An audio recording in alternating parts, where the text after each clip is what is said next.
in this division. A lot of good guys, some big performances tonight. Ilia called you out. Michael Morales and Carlos Prates both want a shot. Shavkat wants a shot. Usman wants a shot. Who's the guy? Everybody wants something. Yeah, this is the much competitive division right now, welterweight. Sure, 100%.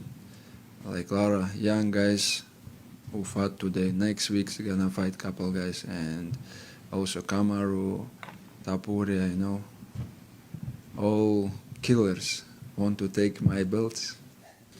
No, I don't give you. I working so hard to be double champion, and I feel today I don't have to cut much weight, and I'm gonna defend my belt many times more. Topuria, I don't know if you saw his tweet. He said you're like the most boring fighter in the UFC or something like that. I know you said to ask you about him after the fight at Media Day. Can you give us your full thoughts on a fight with him now? No injury, nothing. I don't feel any pains. I'm ready. Who is gonna be next? Let's do this, and I will make it easy. And today I show you, Jake's one of the best in this game. One of the hardest opponent. That's why I prepare so hard to make this easy, and this is our plan. And I did exactly. He defends. I try to do some chokes, try to make Kimura, but he defends very well. But I make this easy because I training so hard. I think when we think about the White House, it's almost like, oh, does it have to be America versus the world themed and stuff like that? For you, would you be happy putting a non-American main event on that card? Yeah, it's not America versus the world. It's what's the best card we can build. So could Islam end up on the White House? We're talking about him possibly, GOAT talk here, depending on what he does in his next couple of fights. So it's a possibility. I didn't think Islam was going to be able to. I didn't think Islam is small for 170. I've seen him in person. I've trained with him. He's a big fucking dude. And who would Islam fight next at 170?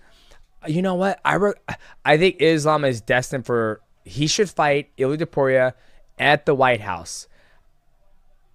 If he beats Ilia Topuria, he retires. Islam has plenty of money, right?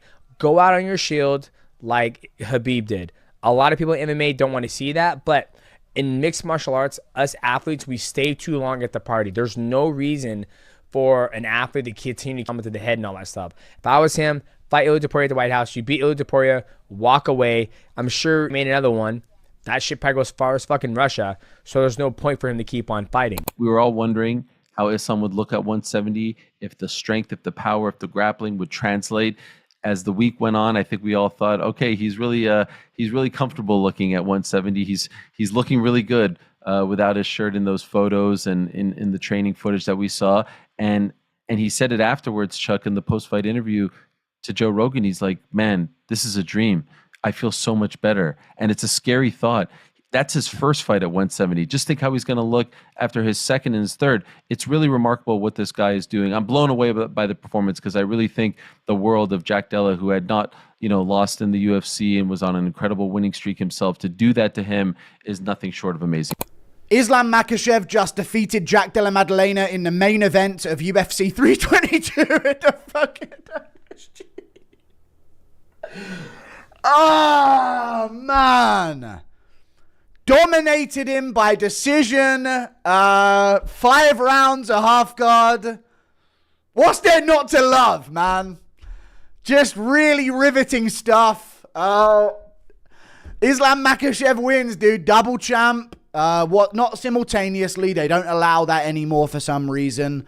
But Islam Makhachev defeats Jack Della Maddalena at welterweight. 5 rounds, dominates him. Gets the takedowns, stays on top. I think these were the strike stats. 5 rounds against JDM. 26 significant strikes landed over 25 minutes.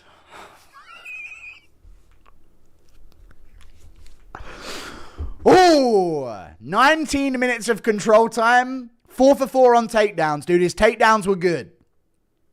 At one moment in round 2, JDM stuffed a takedown. I believe, or stuffed a clinch attempt, I guess they'll call it, because it failed, and then used the overhook to throw Makhachev, and then I didn't think Islam was going to be able to, I didn't think Islam is small for 170. I've seen him in person. I've trained with him. He's a big fucking dude. And who would Islam fight next at 170? You know what? I think Islam is destined for, he should fight Ilia Topuria at the White House. If he beats Ilia Topuria, he retires. Islam has plenty of money, right? Go out on your shield like Khabib did. A lot of people in MMA don't want to see that, but in mixed martial arts, us athletes, we stay too long at the party. There's no reason for an athlete to continue to come to the head and all that stuff. If I was him, fight Ilia Topuria at the White House, you beat Ilia Topuria, walk away. I'm sure he made another one. That shit probably goes as far as fucking Russia, so there's no point for him to keep on fighting. What do you think that going forward, like in this division, a lot of good guys, some big performances tonight. Ilya called you out. Michael Morales and Carlos Prates both want a shot. Shavkat wants a shot. Usman wants a shot. Who's the guy? Everybody wants something. Yeah, this is the much competitive division right now, welterweight. Sure, 100%. Like Lara, young guys who fought today. Next week's gonna fight couple guys, and also Kamaru, Topuria, all killers want to take my belts. No, I don't give I working so hard to be double champion, and I feel today I don't have to cut much weight, and I'm gonna defend my belt many times more. Topuria, I don't know if you saw his tweet. He said you're like the most boring fighter in the UFC or something like that. I know you said to ask you about him after the fight at Media Day. Can you give us your full thoughts on a fight with him now? No injury, nothing. I don't feel any pains. I'm ready. Who is gonna be next? Let's do this, and I will make it easy. And today I show you, Jake's one of the best in this game. One of the hardest opponent. That's why I prepare so hard to make this easy, and this is our plan. And I did exactly. He defends. I try to do some chokes, try to make Kimura, but he defends very well. But I make this easy because I training so hard. Now that the fight is over, it's the perfect time to look back at what UFC experts predicted before Jack Della Maddalena clashed with Islam Makhachev. The lead-up was packed with hot takes and confident calls. Some thought Jack's striking would be the surprise factor, while others felt Islam's dominance and discipline would carry him through from the very first moment. Starting with Dana White, he seemed to lean towards Jack for the championship.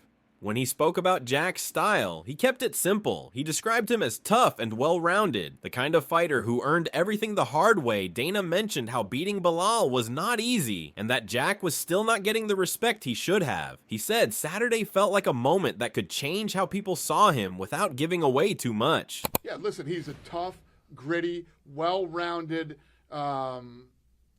talented kid, Beating Bilal wasn't easy. Bilal gave everybody in that division problems. He was the world champion. Jack went in and beat him, and Jack is definitely not getting the credit he deserves. He's definitely being overlooked by everybody, and Saturday night is his real coming out party. To beat somebody like Islam, when you look at that team and the respect that they have, him and Khabib, this is the fight of his life. Dana was then asked why Jack was being overlooked, and he said it just happens sometimes. He talked about Islam's history and the strength of his camp, but he also pointed out the atmosphere in New York. The way he spoke made it feel like the pressure around Jack was building in ways people could not fully see just by watching the clip.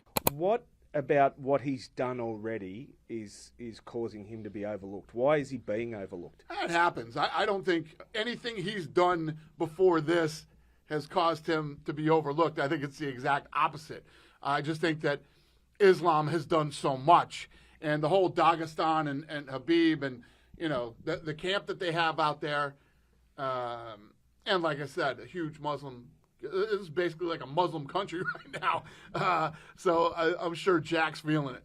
Khabib made it clear he expected a very hard fight. He said Jack was not someone people should overlook and that the matchup would not be simple for Islam. Even with all of Islam's experience, he felt Jack brought something dangerous that could test them in ways fans did not fully see yet. He also talked about why the team trained so seriously. He said Jack had just come off the biggest win of his life and showed skills that made him a real challenge. He said this pushed them to prepare for every situation. When it came to Michael Bisping, he shared how his own prediction changed over time.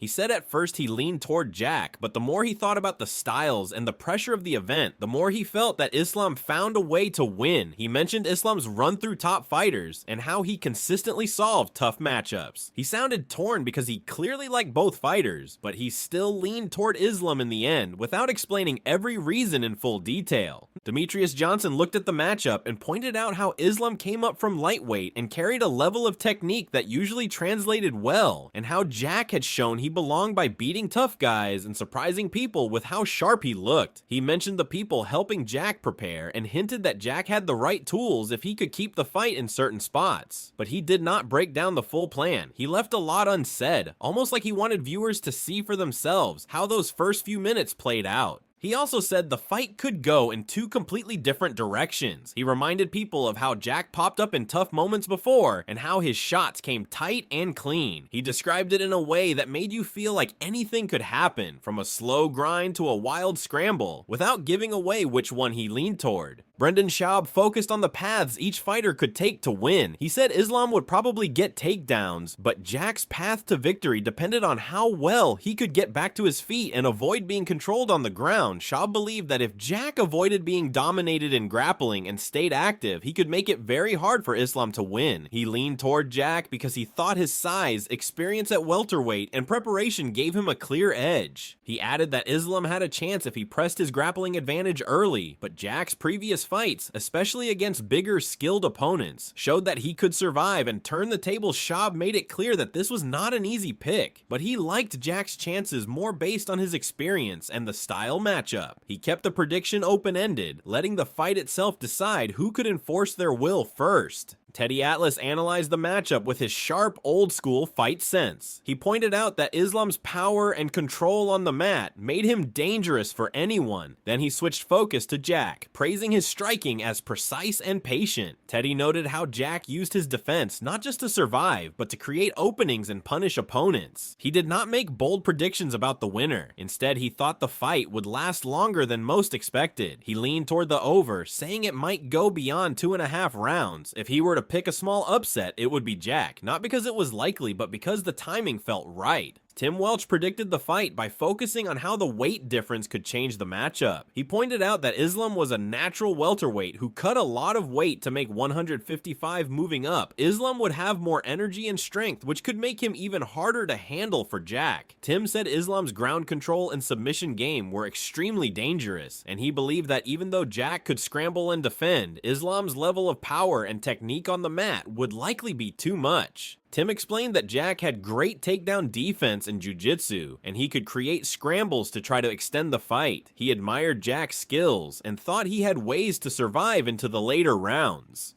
Still, Tim felt that Islam's control and submission ability would probably decide the fight, whereas Stephen Thompson kept it simple but honest. He said this fight isn't one of those easy to call matchups where you can just look at the stats and predict the winner. It all depends on who sticks to their game plan once that cage door closes. Still, when pushed to make a pick, he leaned toward Jack Della Maddalena, believing Jack's sharp timing and composure could make things interesting. Paddy Pimblett was blunt and direct with his prediction. He said he wanted to see Jack beat Islam because he saw Jack as the cleaner, sharper boxer. He thought that if the fight stayed standing, Jack would dominate. Paddy also criticized Islam, questioning the fighters he had beaten and daring him to drop back to lightweight. He made it clear he would love to be the one to land a big shot on Islam if that happened. These were the predictions from the experts before the fight, each offering their own take on how it would all play out. But now that the dust has settled, what about you? Did your favorite fighter come out on top, or did things turn out differently than you expected? Share your thoughts and tell us who you had winning in the comments below.